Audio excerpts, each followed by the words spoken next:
यह कहानी राजस्थान के एक छोटे से गांव की है जिसे लोग भूतिया गांव कहकर पुकारते हैं। गांव के बाहर एक पुरानी हवेली खड़ी है जो वीरान और खंडहर जैसी दिखती है। हवेली के बारे में कहा जाता है कि वहां एक समय में एक अमीर सेठ और उसकी बेटी रहते थे। सेठ की बेटी बहुत सुंदर थी और उसकी सुंदरता के चर्चे दूर दूर तक फैले थे। गांव में ही एक तांत्रिक रहता था जो उस लड़की पर बुरी नजर रखता था। उसने काले जादू के जरिए लड़की को पाने की कोशिश की, लेकिन सेठ को इसकी भनक लग गई। सेठ ने तांत्रिक को गांव से निकाल दिया। तांत्रिक ने गांव छोड़ते समय बदला लेने की धमकी दी और कहा, इस गांव को मैं तबाह कर दूंगा। तुम सबको मेरे श्राप का असर देखना पड़ेगा। कुछ ही दिनों बाद सेठ की बेटी की अचानक मौत हो गई। गांव के लोग कहते हैं कि उसकी आत्मा हवेली में ही भटकने लगी।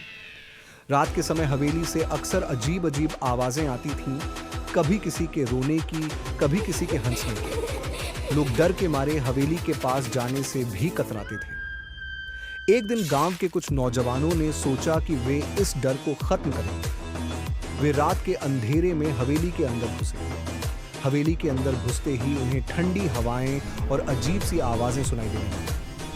अचानक एक नौजवान ने देखा कि एक सफेद साड़ी पहने और खुले बालों वाली महिला उनके सामने खड़ी है।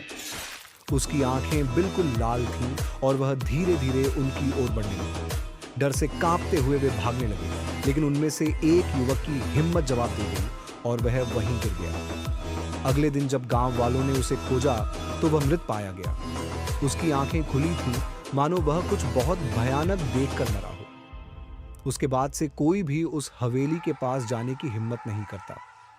गांव के लोग कहते हैं कि तांत्रिक का श्राप अब भी उस हवेली और गांव पर मंडरा रहा है। जब भी कोई वहां जाने की कोशिश करता है, वह कभी लौट कर नहीं आता है।